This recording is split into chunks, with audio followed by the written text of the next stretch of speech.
On Sex Positive Me, we explore all aspects of sex and relationships, ranging from fetishes and BDSM to ethical non-monogamy and LGBTQ issues.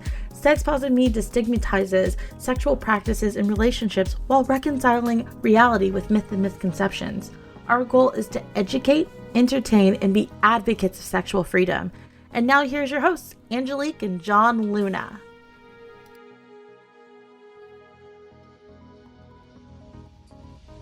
Hey everyone, we're at the end of April, wah, wah, wah. And this is your host, Miss Angelique Luna with John C. Luna, who is trying to wear out the after effects of their second shot of the COVID shot.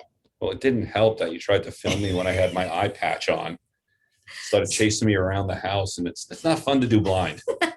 So apparently the side effect of the second dose is lots of laughter and humor here because we've been chasing each other down. If that's a side effect, the whole country needs the vaccine right now. Exactly. And double dose everyone.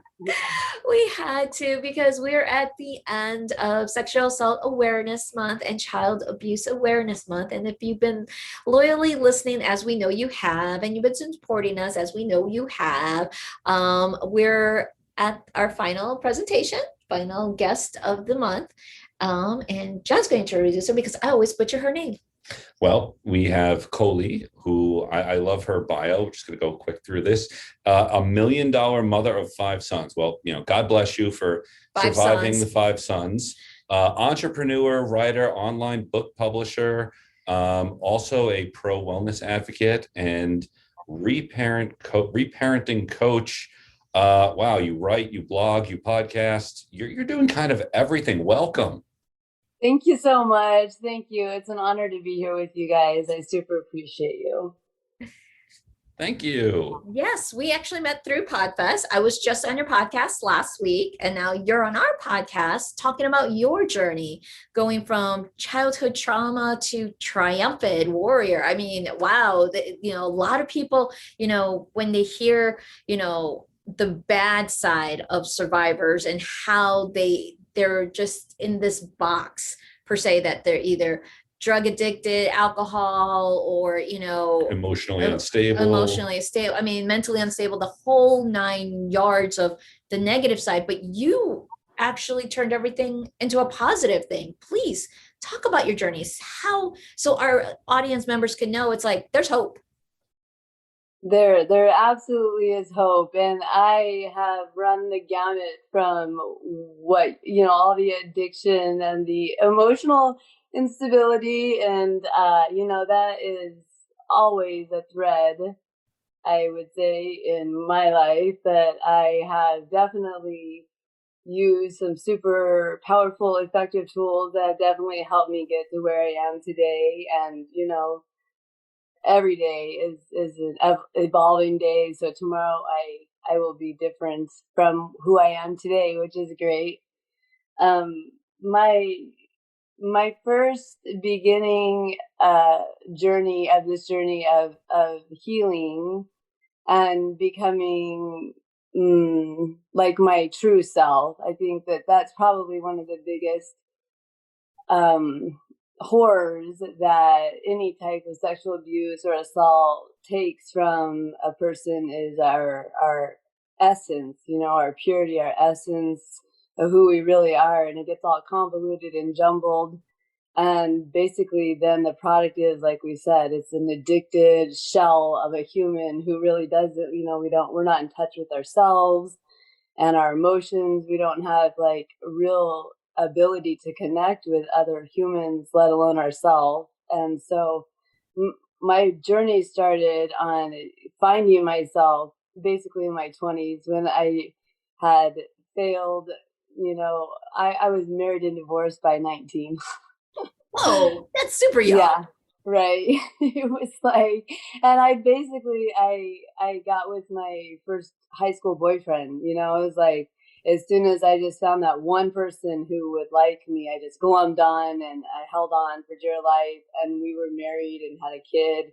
And then I was like, wow, this is crazy. I don't like this. And I just left, and so I was picking up the pieces basically of my whole entire life. I started doing traditional talk therapy, and that was fine to an extent. I did the traditional 12-step programs in a faith-based community, which was okay also. I was kind of going through all these things without a ton of results. I started reading an EMDR book, eye movement, EMDR, directional reprocessing, eye movement directional reprocessing. So I don't know if you or your listeners are familiar with that type of therapy, but it is actually like binaural beats that is scientifically proven, and it goes back and forth like you're watching a screen and your eyes are moving back and forth.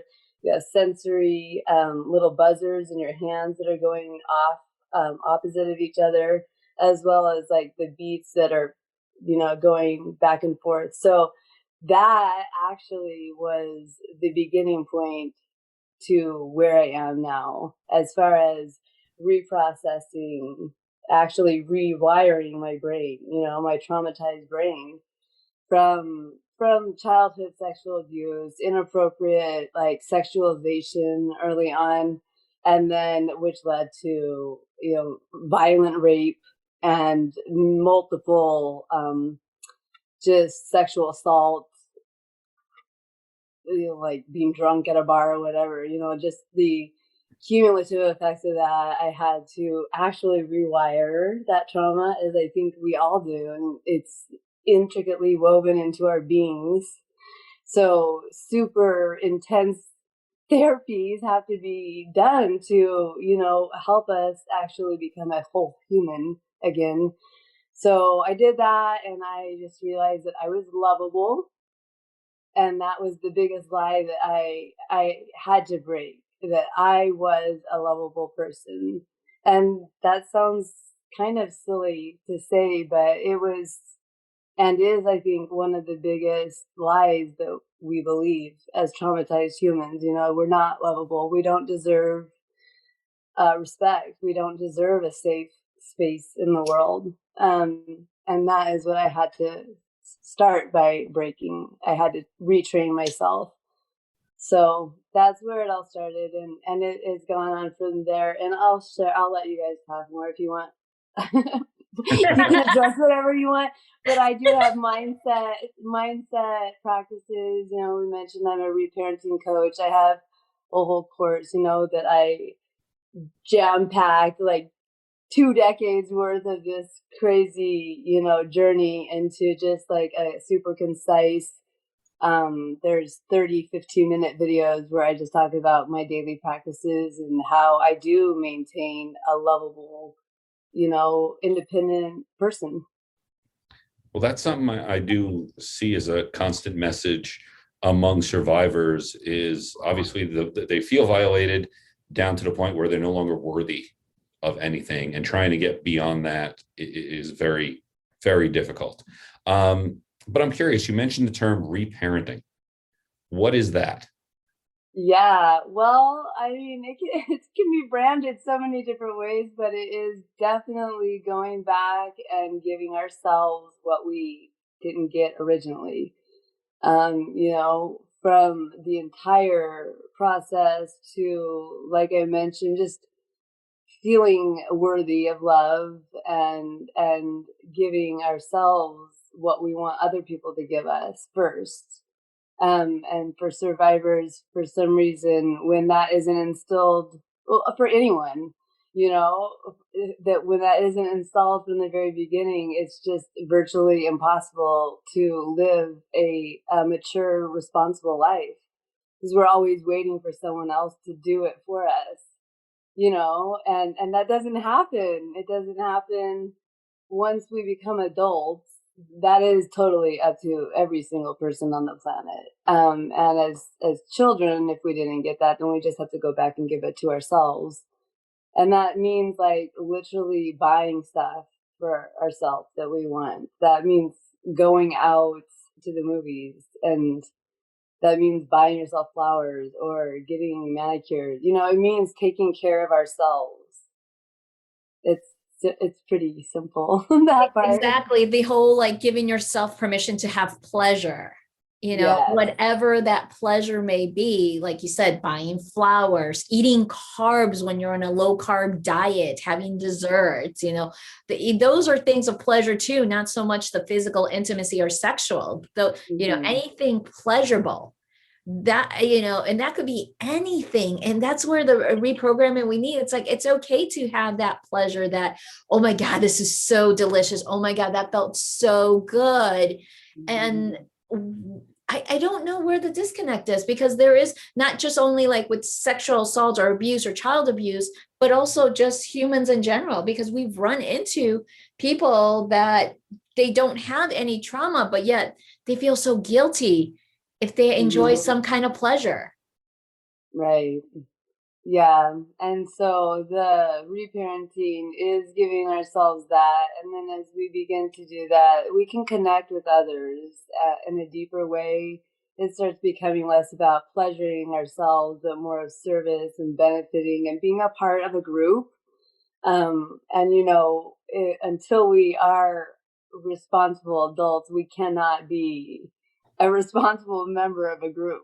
We're not going to be a beneficial community member, because we're stuck in our own egos. We're stuck in our own brokenness, and it never comes out the way we actually want it to.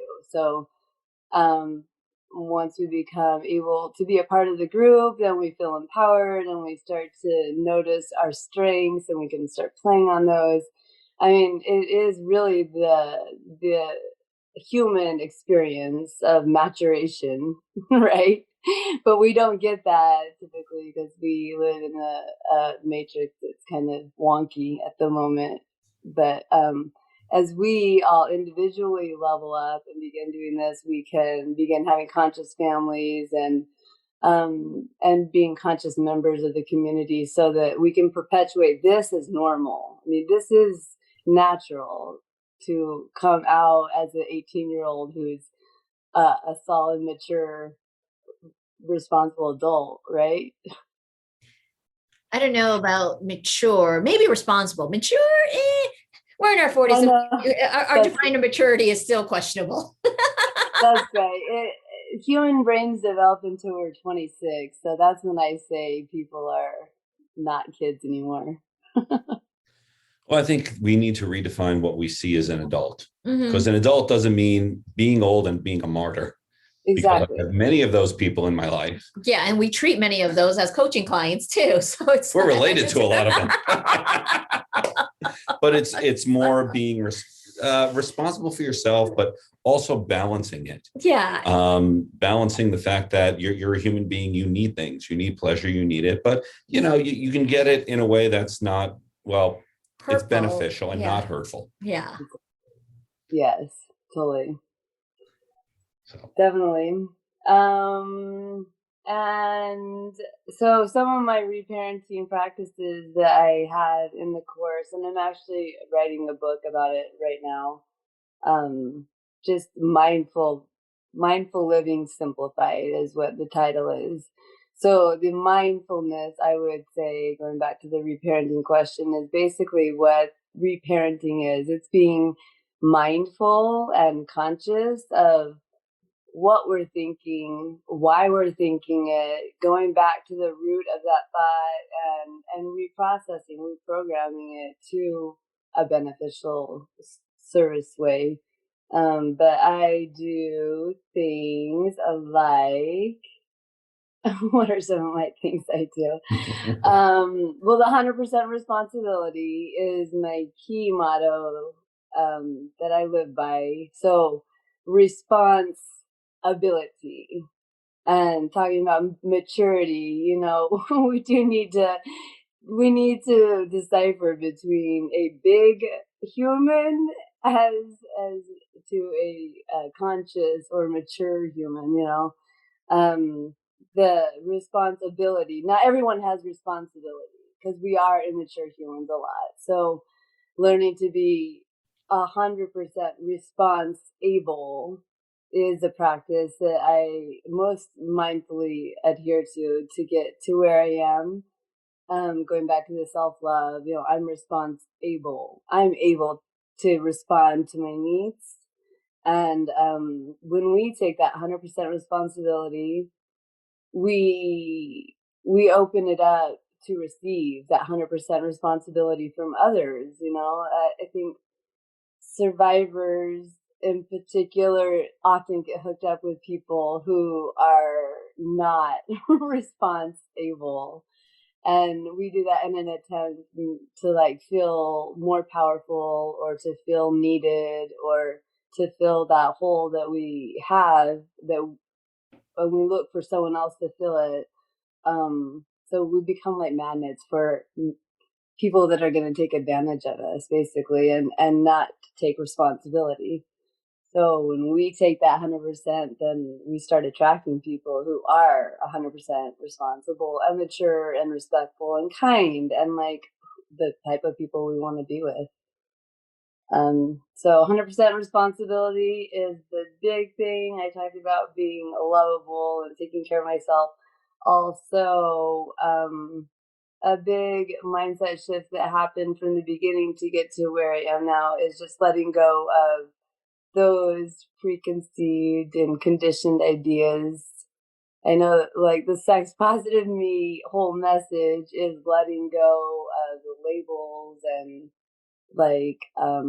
the cultural norms that we're conditioned with, shoved down our throat, right? And that goes with everything in our life. It's not just sex. It's everything.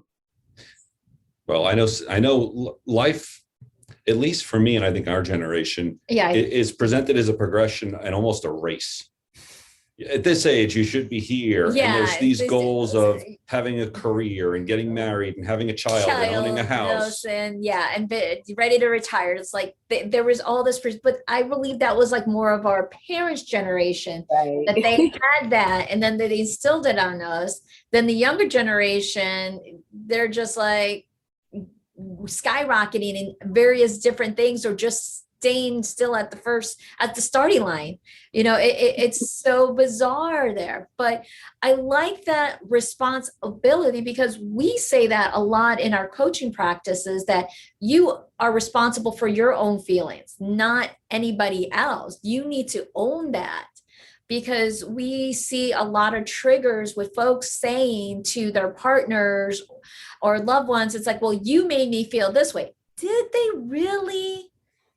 really make you feel that way? Or is that how you feel based on what they said? It is doing that changing of the words and the mindset of taking responsibilities for your own emotions and actions, which I really don't know where we could have learned that properly. I know we teach it, but because we learned it. Where did we learn it? Yeah. Me and you spent a lot of time in therapy. Okay, way fine. before Exactly. we met. That's where we learned it from. Okay, so I was trying to be a little bit more like positive, like parenting or like someone, but yeah, you're right, therapy. So no, even before we were parents, yes, we spent time in therapy. And, it was funny, even back both then. Of us. I started at 15. I don't know when you started. Probably my first therapist was in my early 20s, 21 or so. Okay, so. But even at that point, was it your parents that suggested you go to therapy or someone else? No, someone else. I was actually, the school had me sent because I talked to my counselor that I was committing suicide.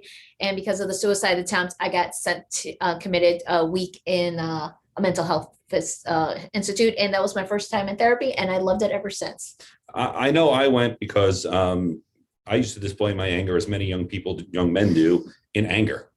My frustration came out as anger. And the truth is, being a Virgo, I'm a very, very anal retentive. Occasionally, I have a lot of patience. But especially when those patience ran out, it was a nuclear freaking bomb. We had those rough patches at the beginning of our relationship. Yeah, we have. We did. And that was 11 years ago, but we've worked through that. Yeah. We've been able to process not so it much, different. Process, not so much the fact that the outside has changed, because we have the same people in our lives, the same parents, the same child. It's the way we deal with it has changed. Correct. And that's what's made it all different. So the power is within you, not the other people, around you. Yes. And that's what we're still trying to instill our child, but she's 20, but she's a little bit better than most. I'll give her that. Well, being through therapy all her life and being through this, she still has those 20-year-old I'm angry outbursts because I'm not getting what I'm getting. And then you talk with her and go, yeah, but this is your fault because of this. And you get that under the breath. Yeah. So she knows it. She just needs to have the little sign put up that says, this is the path you're taking, right?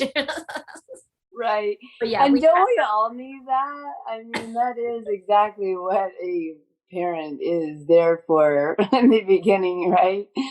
Oh gosh, I need that. I have, spending money on therapists, spending money on ourselves, getting outside help is huge. I have coaches, that I work with all the time in different areas. Like, if we don't have that accountability, it's really hard to keep going forward and do what we want. I know. I don't know. I spend money on coaching, yes, and therapies and lots of different tools. We have to spend money on ourselves to get to where we want to be, or to learn how to be parents so that we don't mess up our own children. That is the one thing, and I'm not picking on the previous generation of my parents. Really, I will. But if you want to spend $100,000 to get a diploma, it's learning. It's okay. It's acceptable. It's completely okay. Totally. But I find, and it is partial our generation and partial parents, that when you want to spend some, to go to a therapist, to go to this, and it's $100 or whatever, $200 an hour or something, all of a sudden this light comes off that it's a waste of money. It's like, why are you doing that? It's the same thing. It is training, whether it's done in engineering, art, or therapy to help you get a hold of yourself. It's all training. Yeah. Definitely. I agree so much. Oh, that was definitely the beginning of how I was able to successfully move from trauma to triumph, is definitely by asking for help and learning which methods actually was, like moving me forward, being successful. Like I said, talk therapy is fine, but it's not like something that I recommend to people. Like, as a real way to make it through.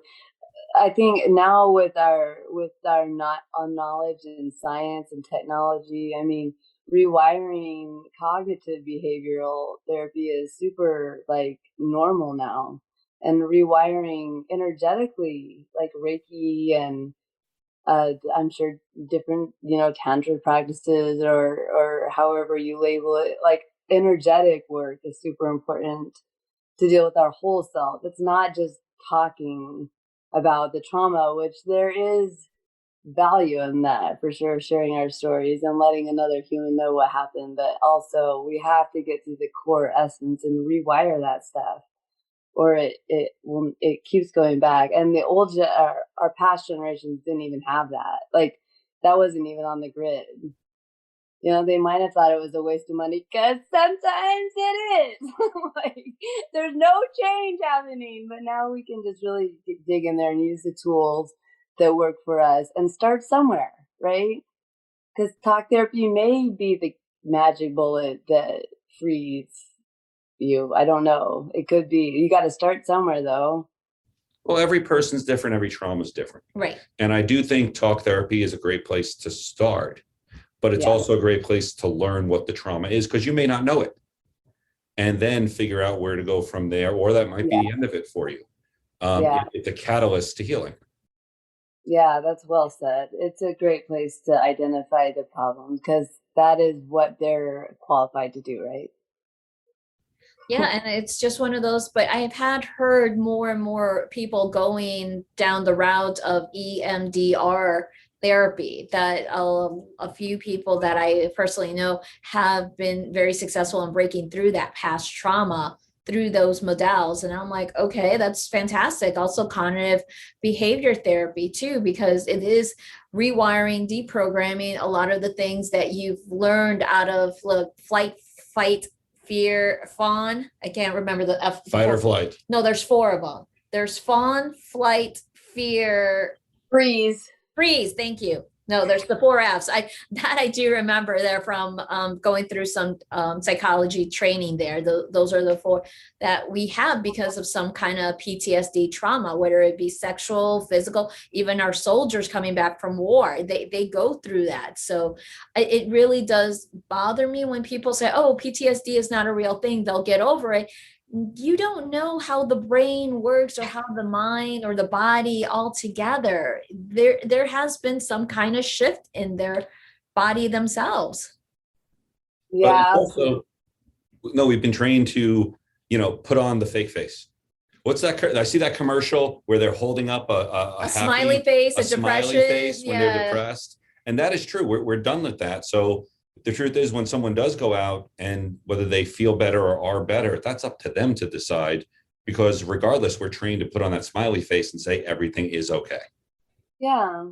And I mean, with traumatized people, that is all we basically know how to do. I mean, there is a disconnect between knowing that it's fake and it just being what it is, Like, I wasn't even identifying that I was unhappy, basically. It was just how I was. I wasn't thinking that I was thinking I was unlovable. I was just literally living that way. To where when I got my therapy, I actually had the therapy done when I was pregnant with my 5th son, because the childbirth, it was so traumatizing. I mean, you're talking about PTSD, not a real thing. Like, don't even get me started with that. I have like a little bit of anxiety with that. My throat is closing up. Like, people think that it's fake. I mean, it is in our bodies. So I would have a baby and it would bring up all that sexual trauma. And I didn't know that that's what was happening until my 5th baby. I was like, okay, I'm going to do this different. So I got hypnotherapy and I did the EMDR, and I was able to have a really happy, peaceful birth. Thank God. And I'm so thankful for that. But yeah, it totally, I can't remember where I started going on this, but I was able to snap back and get myself together from doing those treatments. Well, you're definitely a success story, going from, like you said, childhood abuse, latching on to the first person and getting married, and then realizing this isn't what you want, to now being successful, raising 5 children. Boys. I was like, God bless her. I know. It is a success story. I'm happy to be able to move forward, and yeah, thank God I got sons. I'm sure that the heavens were like, honey, you need boys. This is what you're going to get in life. And I'm like, okay. So I'm raising safe, kind, respectful gentlemen. That's what my contribution to further this planet is. Mainly, that's my job, is to help raise conscious men, apparently. Absolutely. We need more conscious men to understand. It's like, it's okay if they say no, that's their choice, and not to take as an offense to it, or like, why, because I really dislike when people get so defensive, or like, I don't know what other negative emotions, because someone said no, just gracefully accept the no and said, okay, move on. I think there is still a huge amount of, and I hate using this phrase, toxic masculinity. Yes. Out there, in the sense of, I remember when not too long ago, the Me Too movement came out, and we'll say there was a few high profile politicians going, well, it's a dark day to be a white single man. And I'm like, well, what the hell are you talking about? What about women? It's been a dark day since centuries, burning the witches, since doing, So I was just like, oh yeah, I know. It's like, but you even experienced some patriarchic within your family, because you were telling me that story about the generator and your mom. I had to laugh at that. Oh yeah, patriarchy was a huge theme in my family. My mom not thinking women could basically do anything for ourselves. Like, my dad, like growing up, I'm like, can I mow the lawn? no, girls don't mow the lawn. Like, you just, and it wasn't, I grew up in California, it was like Northern California, so a little bit different mindset, but still, it was like we were supposed to be progressive family or whatever. So I was always raised as a girl, and that meant not doing half the stuff, I guess. I don't know. Yeah, my mom didn't think I could turn on the generator. She's like, well, who's going to turn on the generator? I'm like, I did, Mom. I turned it on. She's like, wow. It was like that I could do any of that. Yeah, I moved off grid for 3 years full time with my 4 sons, just to show myself I could, just to prove to myself I can do this. Like we were talking about the rewiring, we do have to rewire, and we also have to just embody it. We have, like, PTSD is a thing, and it literally rewires the way our automatic reactions take place. And then once that gets fixed, then we get to go out, and then we can just get over it. Then we can just do new things and experience new results from what we're doing. We'll see that someone's not gonna break in my window, or if I don't lock my bedroom door, someone's not gonna come in at night. Like, all of these things we just have to start doing and seeing the result of it. And that changes. That is empowering. That's when we can just get over it. But we do need some rewiring work to get rid of the old. One of the things we've seen is obviously getting past trauma and pain. We've had some therapists who use BDSM in a way to get people past that. Because again, getting hit in the butt, that's something we do to children because it really don't hurt there, but it makes a nice big sound. So it's scary. And it's really funny because I know someone who's gotten past trauma by getting into BDSM and realizing it's all in my head. This doesn't hurt. I have control. Giving someone back that control completely changed their outlook on life. And they went from being timid to being confident and, and powerful. And it was like, what light got lit in you to go from there to here? And it was just amazing because once they realized that everything I'm afraid of, I don't have to be afraid of no more. Wow. It gave birth to a new person. That's so awesome. I love that so much. When I was working with an embodiment coach last summer, and he's like, because my story is always like, I got PTSD, man. Like, that's my line. And he's like, what do you have PTSD from, Kolee? And I was like, wait, I mean, I knew the answer, but I knew that I actually had gotten over the main PTSD in my therapy. So I was like, well, maybe I don't have it anymore. Like, I think I'm over it. I'm not afraid anymore. Like, but I still like had ninja like reflexes when, people come at me or there's flying around objects or whatever. I mean, I will react quickly. I'm still a survivor like that, I guess. But so the BDSM, I number one had to look that up on Google when we first talked because I had no idea that's where I am on this sex journey. Like, what? But I totally was thinking of that. Like, it would be it. Yeah, role playing is like a really great avenue, I'm sure, to healing. I can't imagine anything better, actually, like, than being with a trusted partner and like almost recreating the trauma in a different story. It's really, it's touching. So I'm thankful again to you guys for doing what you do. Thank you. Thank you. Yeah, we are like a lot of the, well, first off, thank God the DCIM changed that back in 2013 because DCF. Diagnostic Manual for Diagnostic Statistic Manual. Oh God, now I lost it. Never continue. BDSM is no longer a mental disease. And I have the book is the issue, and now I got tongue-tied and we both forget the title. Yeah, Yeah, so clinically it was considered a mental issue, and it stopped in 2013. So now they have looked into it and how to use it with therapy, talk therapy, and BDSM together to heal trauma. Actually, there's going to be an event this weekend, tending the tree. Oh, I can't remember it now, but they actually going to have a talk about using kink to heal in trauma.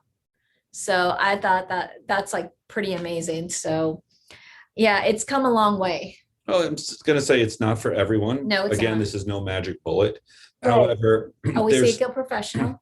but there's different treatments available now. Yeah. Yes. So it's not Which is just really that important. we're going to sit and talk for an hour a week, once a week. There are eventually other things. And like I said, BDSM might be one of them. Going off the grid for a while to prove you can do it might be another, whatever Yeah. works for you. The other one that's up and rising, geek therapy. That is using a lot of sci-fi shows like Supernatural, Star Trek, Star Wars in a therapeutic setting to communicate, similar to like children play therapy. So that is an upcoming, we actually have one of our friends who's becoming a certified geek therapist. Oh, wow. I never thought of using a phaser in therapy, but that sounds awesome. Right now, the Dungeons and Dragons or the D&D roles things, Yeah. she's good at that. No surprise. Yeah, exactly, for therapy. Yeah, this is the new way of how to heal, especially, something as extreme as sexual assault or child sexual assault, sexual abuse, things. So yeah, it is very hopeful that therapy has changed with ways, because we're such an online, computer addicted, electronic, no more talking in human person. Well, I think the human touch comes and goes a bit. Yeah. Because I do remember my parents yelling at me that I spent too much time on an Atari. Little did they know, later on in life, I became a software developer before I became a podcaster. But and yeah, a and sex now, and relationship coach. but now everyone is online way more than I was on Atari 30, 40 years ago. But again, it comes and goes. Yes. Well, I'm so thankful also that we live when we do, and things are coming along, and we're normalizing the conversations. A couple generations ago, these topics, I mean, we are where we are today because we didn't deal with it then, right? Right. So it's just a new era. It's a new generation. We are here to do the work, and there's tools available that actually allow us to change. That's what I want people to know. There are real tools that really work, and finding those is just the little bit of exploration, and when we're willing, that comes to us. But I'm happy that we get to do the work so that in 20 years our kids are not going to be living like this. We're not going to really have to do reparenting anymore because we'll just be doing it correctly from the beginning. And that's beautiful, I think. That will be a whole new generation. We'll be so grateful to have that. But thank you for all your service. How can our listeners find you and reach out for you? Yeah, so I'm Practical Saint on social media, and my website is essentialmind.me. I like that. So Thank good. you. I'm so glad we got to end this month on a positive note. Yes. With a good story, considering the topic we're covering. I know, gosh. Well, I'm happy to be the cleanup batter for sure, and I love you guys. I love the audience. I want to make sure that everyone knows that there is definitely hope and there is healing, and it's all a little bit messy and convoluted, like life is that way for everyone, I think. And for us going through from trauma to triumph, I mean, it's a journey, and that's what our life is for. So there's no reason to be afraid or hide from, the things that we perceive as negative. It's just what it is. Basically, everyone's going through some level of this, so you're not weird. You're not bad. It's not you. It's just what we have to deal with, our circumstances. And there's never been a better time than now to start feeling better, for sure. Absolutely. Thank you very much for being on the show. We appreciate you. Bye. Thank you for listening to Sex Positive Me. If you like our content, please like, subscribe, and review us. You can find us on social media platforms at Sex Positive Me or on our website at sexpositiveme.com. You can also reach me on all social media platforms as Miss Angelique Luna. And you can find me at John C. Luna. And if you liked content like this and want some more, please subscribe to our monthly newsletter. And thanks for listening. Goodbye. Goodbye.